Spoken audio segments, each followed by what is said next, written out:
আজ আমরা ব্রিগেডে যাচ্ছি প্রধানমন্ত্রী নরেন্দ্র মোদীজির জনসভায়। দুর্নীতিমুক্ত প্রশাসন, দুর্নীতিমুক্ত পঞ্চায়েত, নারী সুরক্ষার দাবিতে, যুব মোর্চার সুরক্ষার দাবিতে, শিক্ষার দাবিতে, স্বাস্থ্যের দাবিতে, পশ্চিমবাংলা যাতে সার্বিক উন্নতি হয় সেই উন্নতির দাবিতে আজ আমরা ব্রিগেড সমাবেশ করছি। কিসে এলেন?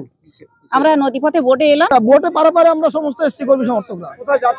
আমরা যাচ্ছি আজকের 14ই মার্চ নরেন্দ্র মোদীর যে জনসভা ব্রিগেডে, সেই জনসভায় যোগদান করার জন্য আমরা যাচ্ছি সেখানে।